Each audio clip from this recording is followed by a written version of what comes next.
Olá, tudo bem? Como é que estão vocês aí? Eu espero que vocês estejam tendo aí uma ótima semana, que essa semana seja assim maravilhosa, que tudo que você sonhou para ela ocorra, que Deus esteja aí sempre do seu lado, abençoando seus caminhos, abençoando seus projetos, sua vida, enfim, tudo. Nós estamos nós estamos em tempo de quaresma, né? Está se aproximando aí a Páscoa, a Semana Santa, enfim. E quando chega essa época que é assim, a gente fica pensando muito a respeito de caridade, de ajuda ao próximo, de fraternidade, de espiritualidade, dessas coisas todas que são parte de uma vida, porque a vida não é somente carne, não é somente osso, não é somente matéria, né? Nós somos seres espirituais vivendo uma experiência, pelo menos esse é o meu entendimento, seres espirituais vivendo uma experiência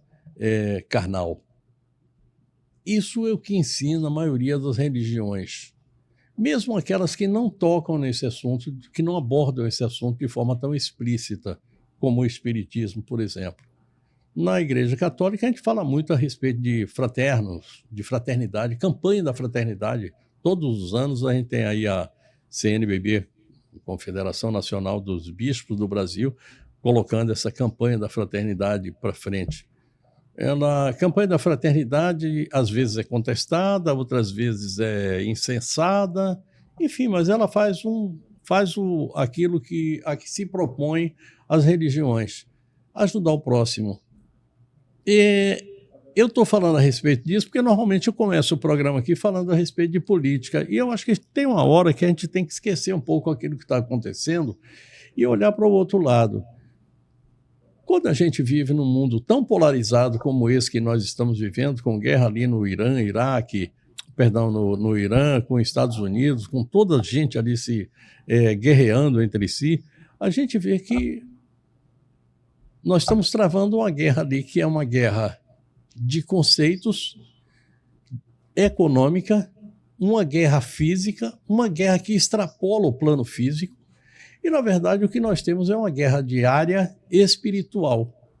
Acreditem ou não, e se quem não acredita, não tem nada demais. A espiritualidade sabe disso e ela acredita em você. Tem gente que diz assim, eu não acredito em Deus. Que pena, mas ele acredita em você. Eu trago hoje aqui uma figura, um cidadão que veio lá do Rio Grande do Sul. Vai contar um pouco aqui da sua história, da sua trajetória, e que veio parar aqui em Rondônia, sabe Deus por quê? Porque quem vem para cá tem algum compromisso, eu acredito. Eu cheguei aqui no dia 2 de novembro, eu falo isso aqui sempre dando risada, eu cheguei no dia 2 de novembro de 90. Quer dizer, eu vim para cá para morrer, porque 2 de novembro é finados, né? Então já cheguei aqui, pronto, é aqui que você vai ficar ad eterno mais 3 dias. Deve ser isso aí. Luiz Pfeiffer é de uma congregação, de um grupo chamado Apoio Fraterno, e ele é o meu convidado de hoje. Obrigado por você ter vindo. Bate! Já esqueceu até como é que fala isso, né? Aqui dizem que eu tenho sotaque ainda, né? Mas quando eu volto para lá, diz que eu perdi o sotaque. Perdeu. Eu tô mas você perdeu no meio o do sotaque. caminho, perdi, né? Perdeu já perdeu. Já. Muito pouco. Vamos dizer que você ainda tem um sotaque assim que lembra catarinense ou curitibano, né? Mas do Rio Grande do Sul mesmo... Fica se perguntando, né? Fica se perguntando. De onde é que você é? Mas tudo obrigado, Léo. Luiz, prazer muito grande falar com você e falar a respeito disso, né? Sim. Porque o mundo está precisando disso, de fraternidade, né? Isso, é verdade. Você falou nos comentários iniciais, né? Que o mundo está sofrendo um abalo. Né? Você falou de guerras, mas a gente vê que o mundo está adoecido. Né? Estamos num processo de adoecimento. Né? Somos uma sociedade do entretenimento, mas que nunca esteve tão enfadada, nunca esteve tão deprimida, nunca esteve tão ansiosa. Então é um paradoxo da nossa modernidade que a gente está vivendo. Né? Interessante, Luiz. Eu estava vendo hoje um artigo sobre modernidade e alguém falando, né, um especialista sobre juventude, falando que essa juventude dos anos 60 e 70 possivelmente é a juventude mais resiliente que o mundo já viu. Porque ela passou por tantas transformações, está passando por tantas transformações, que você não sabe como é que é a cabeça de um garoto que nasceu lá nos anos 70, aguentou esse tranco todo até aqui. Sim. Eu nasci um pouco para trás, né? Eu nasci no final dos anos 40, então eu vi aquilo que eu passei. E como é difícil para mim me ajustar até hoje a essa coisa da modernidade. Imagina esses meninos que estão nascendo agora, né? A filha do Gui, que nasceu a semana passada, bonita ela, né, Gui? O Gui é o nosso cinegrafista aqui, o homem que toca o programa para frente. E ele estava pensando, o que é que vai ser dessa menina, né? Eu pensando com ele, o que é que vai ser dessa menina? O que é que ela vai ser? O que é que está esperando por ela? O que é que o mundo tem para oferecer? O que é que ela tem a oferecer para o mundo, né? Sim, é muita coisa, né? É muita coisa, é muita mudança. São referências totalmente diferentes, né? A criança que você foi, a criança que eu fui, as crianças que estão, né, bebês nascendo, que vão ter outro tipo de juventude. Né? Mas, Léo, eu acredito que a gente tem aí um núcleo, porque, de alguma forma, nós ainda somos a criança que fomos. Graças a Deus. Né? Graças a Deus, né? Mas onde é que está essa criança? Por que o mundo está tão adoecido? Né? Às vezes eu acho que é falta de acolhimento dessas crianças, tá faltando alguma coisa na formação desse indivíduo que está transformando um indivíduo depois, o jovem adulto, o adulto, que está sempre atrás de algo e está buscando fora algo que ele deveria buscar estar dentro. Deveria estar lá dentro dele. Lá né? dentro. Você é do Rio Grande do Sul, de Sim. que cidade? Eu sou natural de Encruzilhada do Sul. Lá no fundo do Rincão da Mulada. Isso, exatamente. Bem no centro do estado, uma pequena cidade lá. E aí tive o prazer e os desafios de ter passado a infância lá, né? De infância muito rígida também, com pais bastante rígidos, mas com a liberdade. Pai é alemão, né? Alemão. Eu imagino. Alemão por parte de pai e português por parte da família da mãe. Arrumado, né? Bem arrumado. Então... Aguentou um tranco, né? Mas depois a gente tem condições também de sempre rever a vida, né? E aparar aquilo que pode ser corrigido ainda. A vida é cheia de oportunidade. É verdade. Permite isso. Bom, você fez seus estudos todo lá no Rio Grande do Sul? Fiz no Rio Grande do Sul e parte onde eu fui buscar a pós-graduação fiz fora do Brasil também. Você ainda trabalha na sua profissão? Sim. Vou esquecer aqui um pouquinho o grupo Apoio Fraterno, que eu sei que você se incomoda. Aliás, se dedica muito mais a ele do que a você mesmo, mas você é um veterinário. Sim. Veterinário de pesquisa, né? Isso. Não de clínica. Não de clínica, A gente faz as nossas atividades na Embrapa, na Empresa Brasileira de Pesquisa Agropecuária, e lá a gente desenvolve inovação, tecnologia para o mundo do agro, né? Para melhorar a produtividade, principalmente no setor de cria, né? Ou seja, vacas de cria. Que legal, muito legal. Você chegou aqui quando? Eu cheguei aqui em 2011. Então já tinha ocorrido alguma coisa aqui. O Boi Verde já tinha acontecido, né? Estava acontecendo. Formação, né? Isso. Aquela invenção daqui da Embrapa para medir o quadril da vaca estava sendo lançada. Isso. Eu esqueci o nome daquilo, mas... VetScore é a patente nossa e eu sou o inventor da patente. Você está brincando, cara? Isso. Eu sempre tive vontade de conhecer. Pô, que coisa, se soubesse, eu trazer para ti uma régua. E traz... Não, mas eu vou lá buscar da Embrapa. Tá bom. Aliás, eu tenho que trazer uma pessoa aqui da Embrapa. Você já me disse que vai fazer essa ponte. Vou fazer. E no dia que ele vier aqui, aí você me manda aquela régua e manda lá com a dedicação. A dedicatória. Vai ser muito legal. Certo. Como é que você descobriu aquilo, cara? É da área, né? E na pesquisa a gente aprende a desenvolver algumas habilidades. Uma delas talvez do perfil também, mais introspectivo, mais observador. E aí, observando o rebanho no curral, a gente sabe que a nutrição afeta muito a fertilidade dos animais, né? E aí a gente durante os manejos aí em fazenda, ficava pensando, poxa, como que a gente poderia instrumentalizar o produtor para ele botar o olho na vaca também e dizer, olha, essa vaca tem mais chance de ter maior fertilidade. Que muito doido isso. E aí, como a gente insemina os animais, a gente fica numa posição bem perto da garupa dele, ali mais ou menos na região da picanha. Aí observando uma por uma, aí eu peguei um compasso, a gente tinha um compasso de escolar, e aí eu digo assim, vou fazer as primeiras avaliações bem empíricas assim, sem muita metodologia, só para ver o que vai dar, e comecei a medir e passar com um papel. Depois eu fui ver que aqueles animais eram que estavam em melhor condição mesmo, mais gordinhos, e depois eles tornavam-se mais férteis. Estava lá o padrão. Tava lá. Aí a gente instrumentalizou isso, fez metodologia, tudo, fez a pesquisa, aí foi mais 3, 4 anos de pesquisa para a gente bater o martelo. É um instrumento tão simples, mas muito simples, absolutamente necessário para o manejo, né? E de fácil uso. De fácil uso, é verdade. Qualquer um pode ver. Essa é a tecnologia. Parabéns, que viu? A gente Adorei. Não esperava essa resposta aqui hoje. Muito doido isso, muito doido. Mas é nesse intuito, né? A gente está aqui para alguma coisa. E onde a gente está, a gente tem que buscar contribuir, né? Você é espírita. Você veio para cá, quer dizer, fez o concurso da Embrapa e já veio para cá e foi ficando.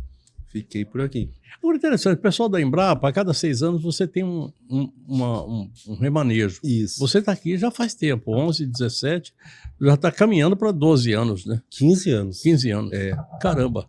11, 26, 15 anos. E ninguém te puxa mais daqui, pelo que eu vejo. Léo, eu não imaginava vir para cá, né? Quando me chamaram... Como, aliás, nós todos. Muita gente, né? Então, e vim para cá com a ideia de ficar o mínimo necessário, né?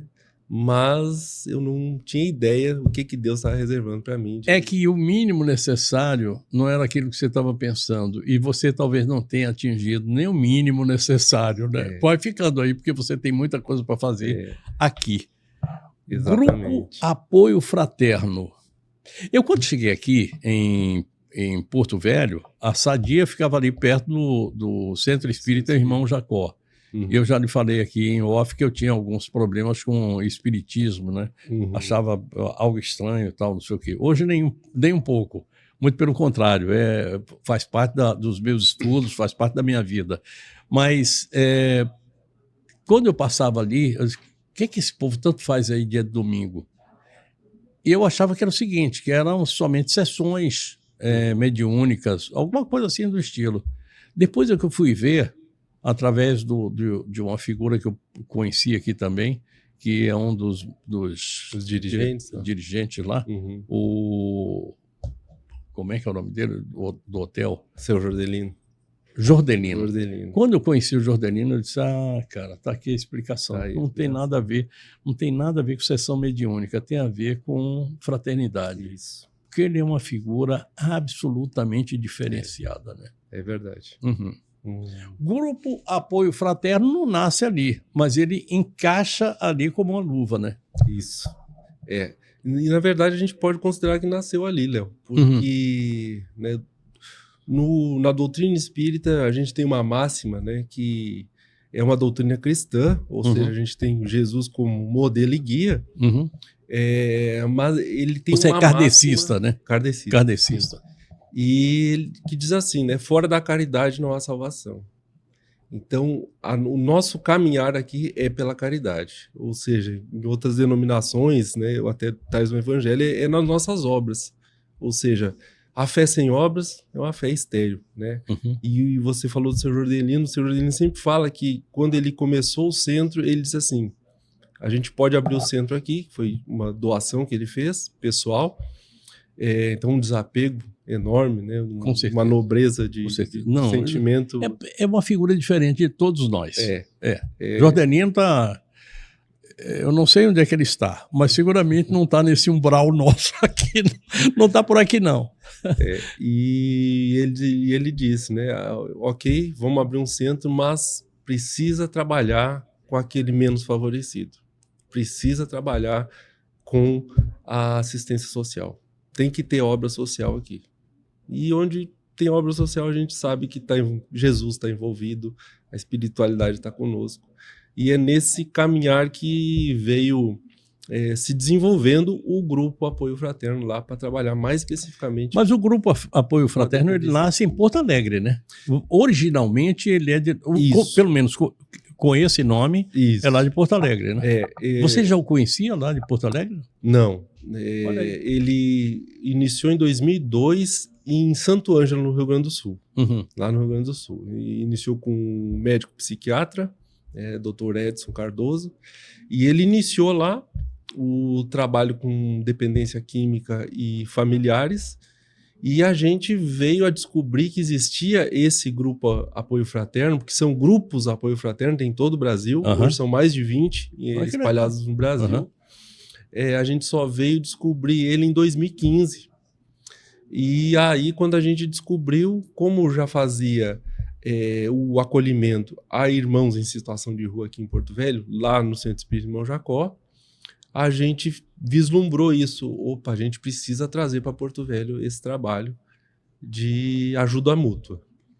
Que é trazer a forma, né? A forma. Isso. Esse formato. O conceito, né? Esse formato aqui. Isso. Em que consiste esse formato? Porque a gente trabalhar com dependente químico, principalmente aqui em Porto Velho, é um celeiro, né?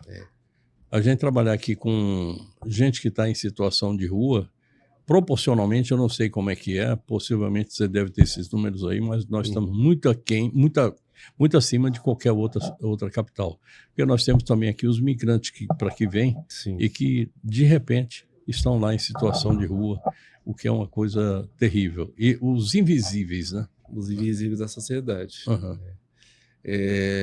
Léo, eu acho que o último levantamento feito pela CEMUS e pela CEMASF é de 2021. Eu acho que é o último levantamento. De assistência social.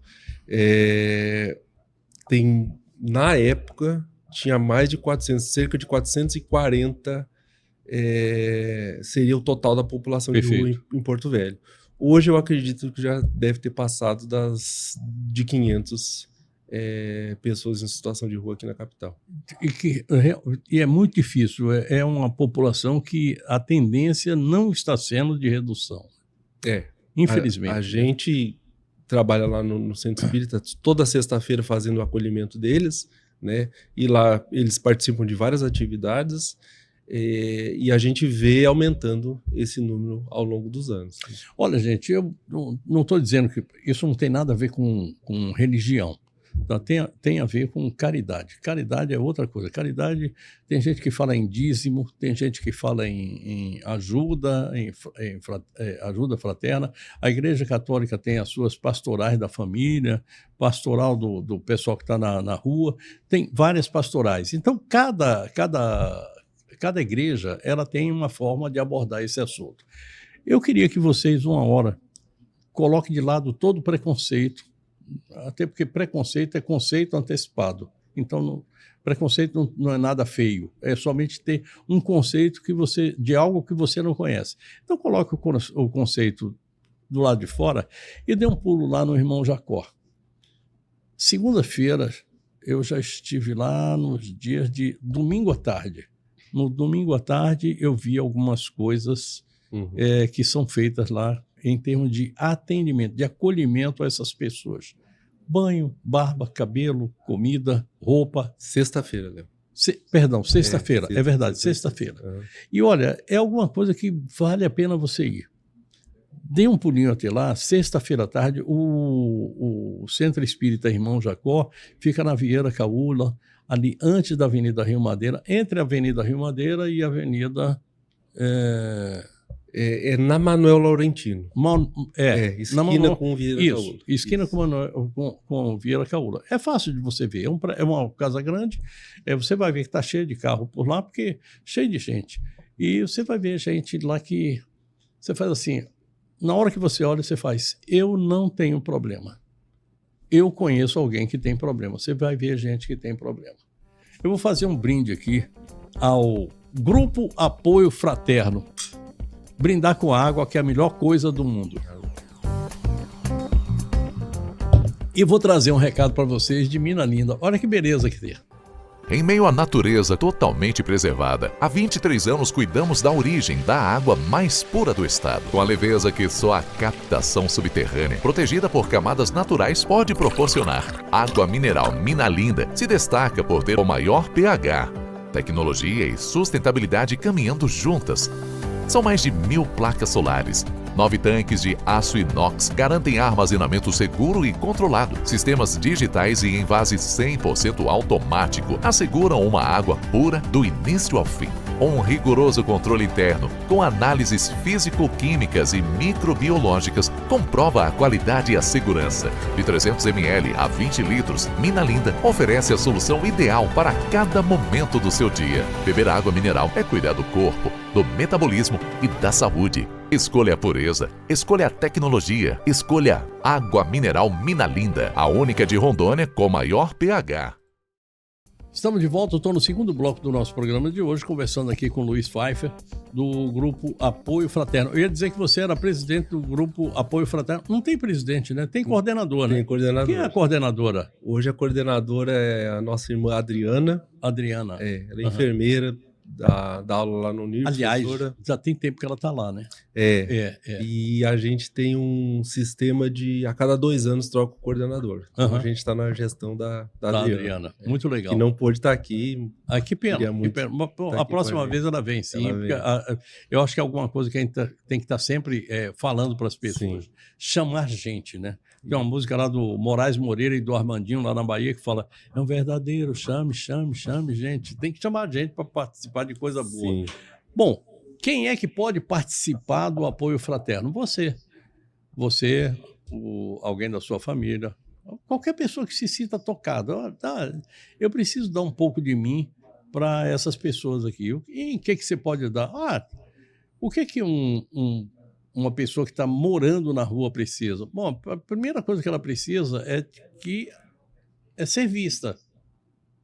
Depois ela tem uma série de outras coisas que são físicas que ela vai precisar. Precisa de comida, cobertor, roupa. Mas a primeira coisa, ela precisa ser vista, ela precisa ser enxergada. E essa é que é a parte difícil, né, Luiz? Sim. O que a gente está fazendo lá no Centro Espírita às sextas-feiras, né, Léo? A gente acolhe esses irmãos que chegam lá em situação de rua, a grande maioria dele. Inclusive, no levantamento feito lá em 2021, está bem caracterizado, né, que a grande maioria faz uso de álcool, uma boa parte, quase metade, faz uso de drogas, principalmente crack, a droga de maior uso depois do álcool, né, que a gente precisa, mais barata também, né? Mais distribuída, né? Que eles têm acesso e então lá eles são acolhidos, né? E como você falou, eles são reconhecidos porque a gente faz questão de chamá-los pelo nome, né? Ou aqueles que a gente não conhece ainda, a gente busca conhecê-los. Então, a gente tenta fazer esse resgate daquele ser humano ali que chegou ali em frangalhos, né? Excluídos da sociedade, não visto, e eles relatam isso para a gente, né? Que ali é um local que eles são reconhecidos, eles são vistos. Então, essa dignidade do ser humano que, como todos nós, né, queremos ser pertencentes a algo maior que a gente, a nossa sociedade, a nossa família, e eles vão perdendo esses laços. Então ali a gente faz o resgate. E aí só para distinguir 2 trabalhos, Léo, o trabalho voltado para a população de rua, a gente chama ali o projeto Despertar. Uhum. Porque naquele momento onde a gente fornece ali o corte de cabelo, o banho, a troca de roupa, a roda de conversa que a gente faz, um grupo terapêutico que, aliás, lá também. É muito interessante, né? Eles têm lugar de fala, viu, gente? Aquele morador de rua que está lá, ele tem lugar de fala. Ele chega lá e ele conta a história dele. Isso. Ele fala o que ele quiser. Ele tem espaço para falar, porque normalmente ele fica um dia inteiro sem falar com ninguém, né? Sem falar, sem entrar em contato com os seus dramas também, os seus traumas, né? Então, às vezes, ali, aquele momento, tem muita desperta, catarse, né? E é esse movimento que a gente chama de despertar, né? Porque a gente não julga, Não julga porque eu não sei quantos de nós seríamos capazes de aguentar o que eles passaram. A gente, no primeiro bloco a gente estava falando, né, do resgate da criança. E a gente sabe ali que muitas pessoas não tiveram infância. Foram abandonados, emocionalmente abandonados, literalmente abandonados por pai, por mãe, violência física, violência de várias formas. E a violência, a própria violência diária, né? Diária, que eles sofrem, sim. Só o fato de estar na rua é uma violência, né? Só o fato das pessoas virarem o rosto para eles, e eles relatam tudo isso lá, né? O quanto é sofrido essa dinâmica que eles vivem. Então ali a gente faz esse momento para eles e é o despertar. Por quê? Porque alguns vão tomando consciência disso, opa, tem uma outra vida possível, aquilo que me trouxe até aqui não precisa ser a mesma coisa que vai me levar para frente. Então, talvez eu possa fazer novas escolhas, mas isso tudo é um processo. E dentro disso a gente conta com a rede, né, a rede municipal, estadual de saúde, porque o enfrentamento da droga ele é multidimensional. Então, ali é um ponto de apoio, mas precisa de outros também, né? Então, a sociedade como um todo precisa estar envolvida. Aí, eu só estava fazendo distinção que o trabalho com a população de rua é o projeto Despertar e o projeto Apoio Fraterno funciona em outro momento. Perfeito. Aos domingos, né? Esse mais voltado para aquele que não está mais numa situação de rua, porque ele não pode chegar lá sob efeito de álcool ou droga no domingo. Que o da sexta pode. O da sexta pode. Né? E ele é voltado para um outro entendimento. Ali a gente traz assuntos pertinentes que estão envolvidos nessa dinâmica da droga, envolvida na dinâmica da família, na manipulação, na responsabilização, na culpabilização. Então, todos esses assuntos a gente traz.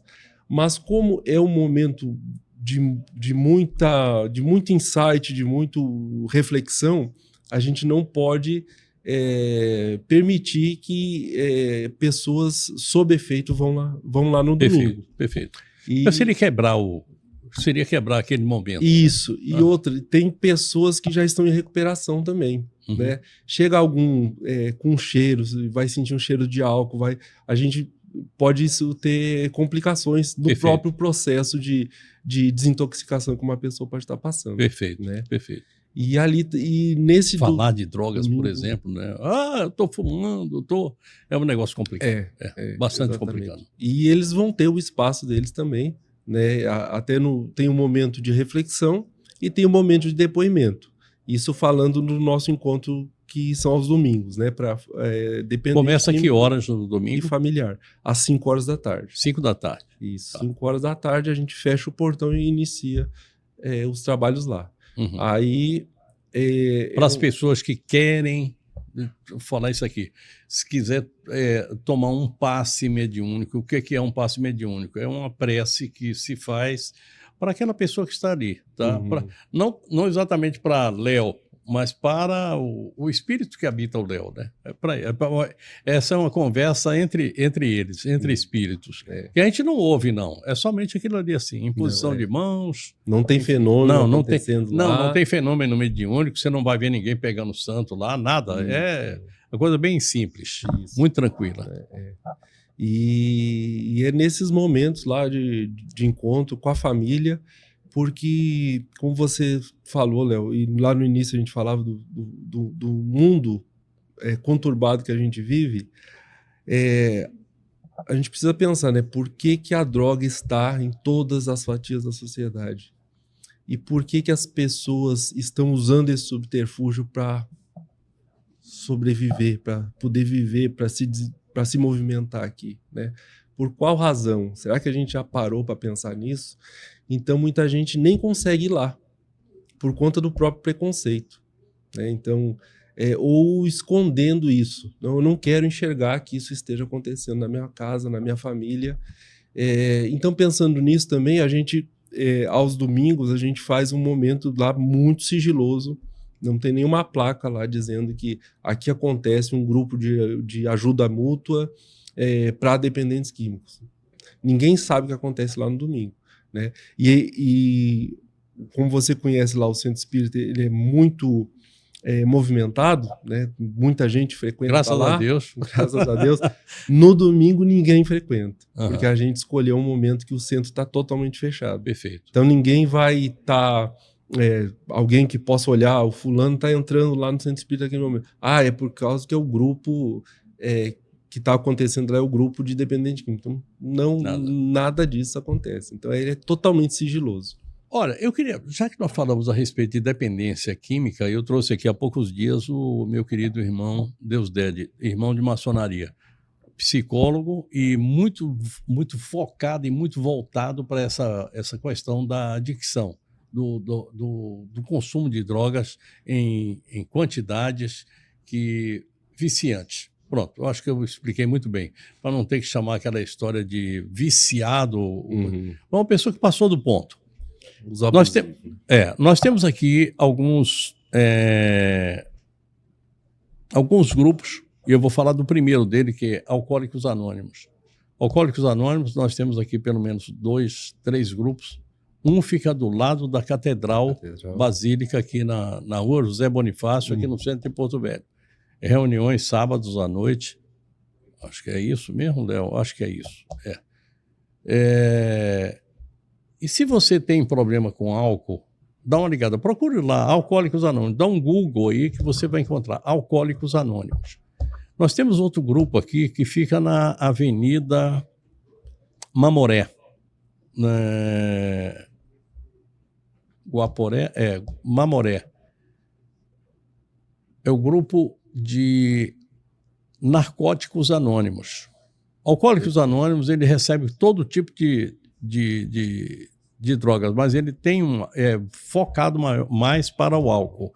Narcóticos Anônimos também recebe gente que tem outro tipo que usa outro tipo de droga, mas é muito mais as drogas químicas, tipo cocaína, crack, por aí, nessa linha. Nós estamos tentando criar aqui também um JA, o núcleo NJA, que é o núcleo de jogadores anônimos. Por incrível que pareça, nós estamos tendo muita gente que está destruindo a própria família com essas bets, com essas apostas. E isso é também um vício, como é também qualquer vício. Se você come demais, é um vício. Tudo aquilo que foge ao controle, que foge ao padrão, é complicado, se torna uma droga, né? E droga, a diferença de droga para remédio é a dose, somente isso aí. Então eu queria falar a respeito dessas três possibilidades, mas toda casa espírita tem gente para atuar. E na maioria das igrejas, não posso dizer que todas, porque eu não conheço todas, mas na maioria das igrejas tem sempre alguém também, tem sempre uma parte que se dedica também a essa coisa da caridade espiritual. Isso. É verdade, Léo. E quando você estava falando, eu estava lembrando do quanto a gente está associado também a outras crenças. Né? Então, assim, nós temos nossos irmãos evangélicos que eles têm alguns centros de recuperação e eu tenho contato de vários pastores que são responsáveis por esses locais e, às vezes, quando tem um irmão lá que está querendo, né, parar, sair da rua um pouco, a gente entra em contato. Então a gente tem essa troca aí na caridade de se ajudar. Sem... Com certeza. Eu tenho aqui o bispo Sérgio Cavalcante, já esteve aqui comigo, pastores que por aqui venham. Eu não vou citar o nome de todos, porque eu não sei exatamente como é que eles se sentem, mas é o seguinte, a Igreja Católica atua muito forte também nessa área. Então, é sempre muito bom a gente dar uma olhada nisso aí. A fazenda, né? Tem a fazenda, é verdade. Sim. Aqui em Ariquemes tem um... no interior, eu não lembro onde é. Em Ariquemes eles têm uma fazenda lá que é mantida pela Igreja Católica, pelo bispo aqui da diocese, Dom Roque, que é muito ligado também nessa área. Enfim, tem muita gente aí que é para fazer isso. Agora, Grupo Apoio Fraterno. Vocês têm, além dessa parte, digamos assim, de acolhimento, você tem uma parte que é da entrega, né, de prestar a caridade. Eu tenho alguns vídeos aí, fotos e vídeos. Isso. Eu queria pedir aí ao Jarles e ao Gui para ir soltando para mim esses... Bom, fique à vontade para falar aí. Isso. Então aí tá os nossos irmãos do Projeto Despertar, né? Com a grande maioria de população em situação de rua. E aí eles têm A imagem é assim mesmo, gente. Ela tá ruim porque a gente desfoca. Isso, a gente né, não pode mostrar os nossos irmãos aí. Então eles recebem, assim que eles chegam na casa, a gente faz uma oração com todos juntos. Eles tomam um café da tarde, depois já são encaminhados para o banho. Depois do banho a gente faz um grupo de apoio, ali que é um grupo de depoimento. Saindo do grupo de depoimento tem musicoterapia, que foi a cena que passou antes ali, que eles estavam no salão. Perfeito. Aí vai o nosso querido irmão Abel lá tocar o violão, aí todos eles cantam, é uma parte da musicoterapia. Eles assistem uma palestra, sempre sobre Jesus, e depois a gente serve o jantar à noite. Perfeito, a ceia, né? A ceia. Toda sexta-feira é isso. Então a casa vive totalmente de doações. Então a gente precisa de muita roupa de homem, né? Que toda sexta-feira são 80 homens que tomam banho lá, trocam sua roupa e tem que dar comida para todo esse povo também. Gente, eu vou falar uma coisa aqui para vocês que parece ser pesada, mas quando a pessoa começa a morar na rua, o cheiro da rua fica com ela. Sim. O cheiro da rua fica naquela roupa. Se você quiser aproveitar aquela roupa, é meio difícil. Então, toda semana precisa de camiseta, calça jeans, sandália de dedo, sandália japonesa. Preciso de todos os números. A partir de 30, 40, 38, 39, 40. Isso. O número que vocês tiverem. 39 e 43. De 39 a 43. A maior seguinte, necessidade. Se você buscar aqui na Avenida 7 de Setembro, as casas que vendem sandálias japonesas, sandália de dedo, sandália de borracha, você chega lá e diz assim, eu preciso comprar tantos pares que é para fazer a doação lá no Irmão Jacó. Normalmente eles fazem uma diferença muito grande. Então já aproveita, vai lá. Camisa, camiseta, blusa feminina, calcinha, sutiã. O que vocês tiverem. Ah, mas eu tenho lá, mas está rasgado. Então não faça isso, não. Rasgado não. Rasgado você não quer nem para si. Por que vai dar para outra pessoa? Então faz o seguinte, procura alguma coisa boa que você tenha e que possa ser usada por outra pessoa. Isso me lembra uma música lá do Um Vagabundo Esmola pela Rua vestindo aquela roupa que foi sua. De quem é isso aí? Eu vou me lembrar daqui a pouco quem é. Não, isso é uma música americana, é um folk americano. Eu vou chamar o Olá Telecom, mês da mulher. O Olá Telecom tem muita coisa aí para você. E a gente volta para o terceiro bloco de hoje, conversando aqui com Luiz Pfeiffer, o homem do apoio fraterno, lá da Casa de Espírita Irmão Jacó. Neste mês da mulher, a Olá Telecom celebra a força feminina com conexão de verdade. Planos de fibra ótica com ultra velocidade, estabilidade e suporte que você pode confiar. Combo Home 500 MB, só R$ 119,90 por mês. Combo Standard 700 MB, só R$ 139,90 por mês. Combo Gamer 800 MB, R$ 220 por mês. E o Combo Black 1000 MB, por apenas R$ 179,90 por mês. Tudo isso com instalação rápida e atendimento de primeira. Olá Telecom, conectando mulheres ao mundo. Assine Olá, 3185-0000. Estamos de volta, eu estou no terceiro bloco do nosso programa de hoje. Deixa eu ver aqui. Você tirou essa foto aí para mim? Joga ela aí na tela, fazendo um favor, o Jales. Grupo Apoio Fraterno, auxiliando no processo de recuperação de dependentes químicos e familiares. Não se isole, busque apoio. Aquilo que eu sempre falo. Pare de brigar sozinho. A gente é bom de briga quando a gente se junta com o outro. Quando briga sozinho. Só tem um cara que eu vi que era bom de brigar sozinho. É o Rambo, que é cinema. Pronto, já tá na tela? Pronto. Rambo era bom de brigar sozinho, mas ele tinha uma opção de gente que ele dava tiro antes lá, né? Mas ele aparecia lá na frente, aquele que... E o outro foi Davi. Mas Davi também não estava sozinho, não, porque Deus disse a ele, olha, eu sou maior do que esse gigante, aí pode ir lá e dar uma fundada na cabeça dele. E ele foi lá e ganhou a guerra. Bom, encontros todos os domingos, no horário das 17, olha que lindo que ficou isso aí, das 17 às 18h30. Local Centro Espírita Irmão Jacó, que fica na rua Manuel Laurentino 22. O nome da minha mãe é Laurentina 2012, lá no bairro Nova Porto Velho, ali perto da Sadia. Na mesma rua, na rua Vieira Caola. Para maiores informações, tem lá o e-mail. Tem uma arroba, né? Eu acho que tem, né? Instagram a gente não tem ainda. Não tem, né? Não. Ainda não, né? Vai criar semana que vem. Fazer. Pronto, olha aí, ó, tá vendo? Já saiu. É o que dá, a gente começa a conversar, enfim. Bom, eu tenho mais um vídeo aqui que eu queria que você comentasse a respeito. Solta para mim esse vídeo aí, por favor.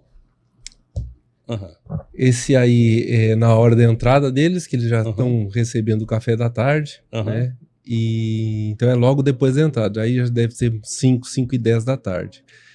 Já tomaram banho, né? Não. Ainda não. Primeira coisa é o café. Vamos tirar o nosso povo da fome. Perfeito. Né? E aí, assim. De novo, só avisando a vocês: o vídeo não é ruim, é que a gente desfocou. Isso. Então, a partir desse momento, a gente já começa a fazer o acolhimento, né? Conversando com cada um, como é que foi a semana, você faltou, e tudo isso, Léo, é interação com eles para fazer esse resgate, porque no momento que a gente diz assim, você faltou semana passada, estava preocupado com você, aquilo representa para ele, lembrou de mim. Alguém tá... eu existo. Eu né? existo. Eu existo. Puta, que bonito. Então é esse despertar, né? E então logo depois a gente começa a fazer a chamada para eles irem pro banho. E aqui, Léo, a gente trabalha com muita disciplina e organização, né?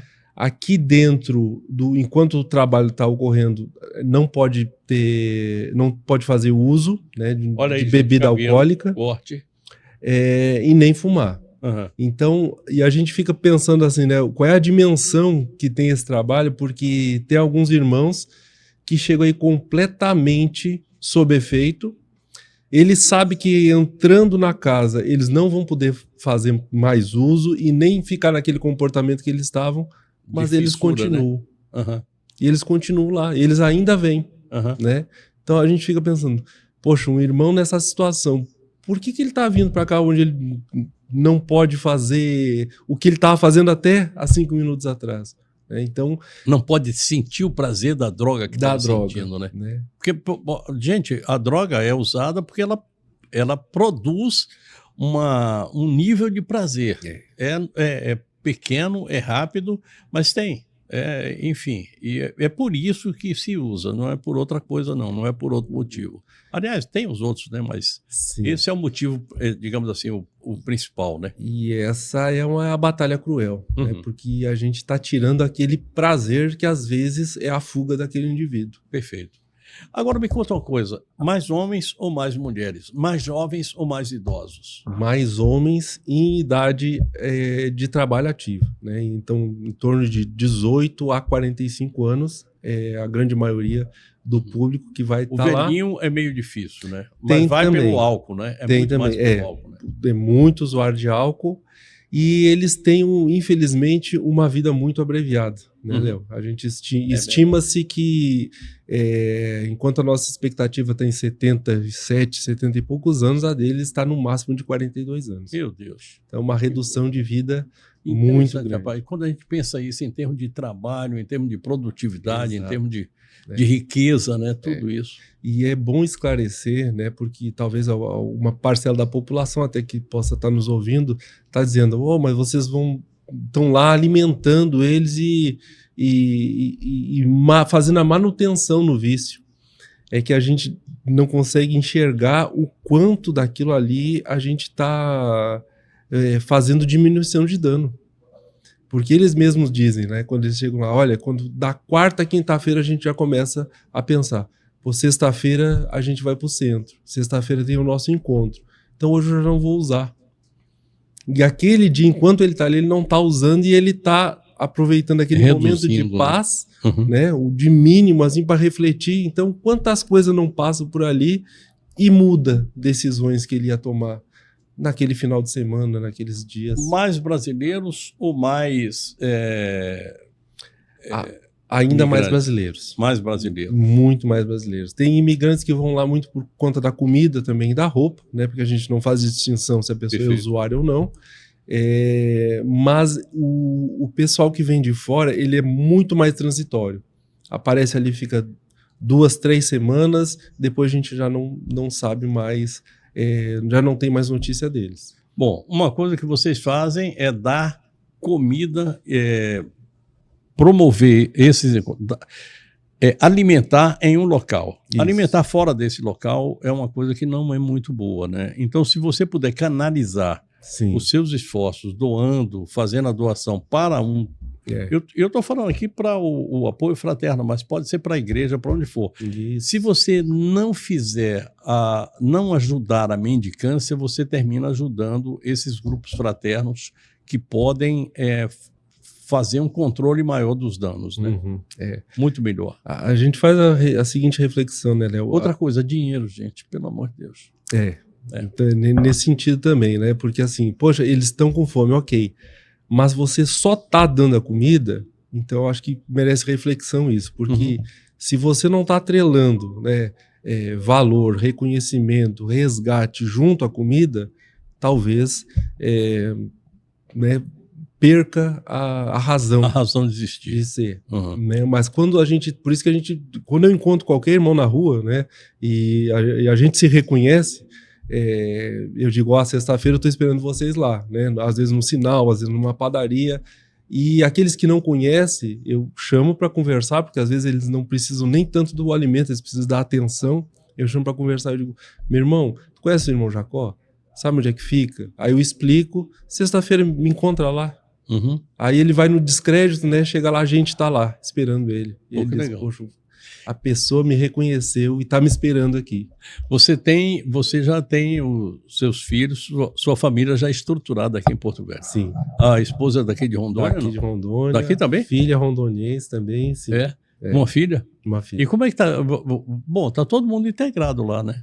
Sim. Uma família espírita, né? A minha esposa também faz parte de outras ações sociais, não essa diretamente, porque a gente também sabe que não é todo mundo que tem estômago para isso, né? É verdade. Eu também, quando comecei lá, comecei com muito preconceito, sem conhecer mesmo. Graças a Deus eu me incluí, graças a Deus eu vim para Rondônia, graças a Deus eu conheci aquele trabalho, as barreiras caíram do preconceito e hoje eu nem me vejo não atuando, porque a gente ama. Cada irmão que vai lá ama aquilo que faz, né? E a gente recebe. Isso que é o mais interessante. Das poucas relações do mundo aqui que é de ganha-ganha.